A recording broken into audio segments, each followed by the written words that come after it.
একজন ইমামের দায়িত্ব হচ্ছে পেছনে কারা আছে এটা খেয়াল করা। অনেক সময় ইমাম সাহেব আল্লাহু আকবার বলে যে নামাজ ধরছে, কি হচ্ছে পেছনে আর খোঁজ খবর নাই। মুআয ইবনে জাবাল রাদিয়াল্লাহু তাআলা আনহুকে আল্লাহ রাসূল সাল্লাল্লাহু আলাইহি ওয়াসাল্লাম একটা এলাকার ইমাম বানিয়ে পাঠিয়েছিলেন। এলাকার মুসল্লিরা ছিলেন, লোকজন ছিলেন শ্রমজীবী, সারা দিন কষ্ট করে নামাজে যে জয়েন করত। তো উনি মাগরিবের নামাজে সূরা ফাতিহার পরে সূরা বাকারা তেলাওয়াত শুরু করলেন। তো মাগরিবের সালাতে উনি যখন এত লম্বা তেলাওয়াত ধরলেন, মুসল্লিরা আর ইমাম সাহেবের সাথে থাকতে পারতেছে না, কারণ ওনারা তো ইমাম সাহেবের হয়তো মন ফুরফুরে, উনি পড়তেছেন মনের আনন্দে দরাজ গলায়, কিন্তু মুসল্লিদের তো অবস্থা খারাপ। সারাদিন ওনারা খেতে খামারে কাজ করে আসছে, নামাজ ছেড়ে দিয়ে অনেকে চলে গেছে। একা একা নামাজ পড়ে যে আল্লাহ রাসূল সাল্লাল্লাহু আলাইহি ওয়াসাল্লামের কাছে যে বিচার দিল যে রাসূলুল্লাহ, দেখেন এমন একজন ইমাম আপনি অ্যাসাইন করেছেন আমাদের এলাকায়, মাগরিবের নামাজে উনি সূরা বাকারা পড়ে আর আমরা হচ্ছে শ্রমজীবী। রাসূল সাল্লাল্লাহু আলাইহি ওয়াসাল্লাম খুব রেগে গেলেন।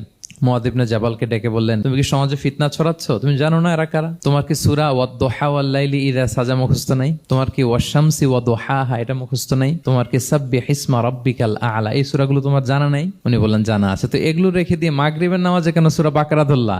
আল্লাহর হাবিব সাল্লাল্লাহু আলাইহি ওয়াসাল্লাম কিন্তু এমন ইমাম ছিলেন না, উনি অত্যন্ত বিবেকবোধ সম্পন্ন একজন ইমাম ছিলেন। একবার পেছনে এক বাচ্চার কান্না শুনে উনি নামাজ ছোট করে দিয়েছেন। সবাই বললেন, ইয়া রাসূলুল্লাহ, এত ছোট নামাজ তো কখনো পড়তে দেখি না। তখন রাসূল সাল্লাল্লাহু আলাইহি ওয়াসাল্লাম বললেন, একটা ছোট বাচ্চার কান্নার আওয়াজ আমার কানে এসেছে, আমার মনে হচ্ছে বাচ্চাটাকে সামলাতে নারীদের কাতারে একটা মায়ের খুব কষ্ট হচ্ছে, এজন্য নামাজটা আমি খাটো করে দিয়েছি। দেখেন কি চিন্তা চেতনা, পিছনে কি হচ্ছে সব রাসূল সাল্লাল্লাহু আলাইহি ওয়াসাল্লাম এটা খেয়াল করতেন।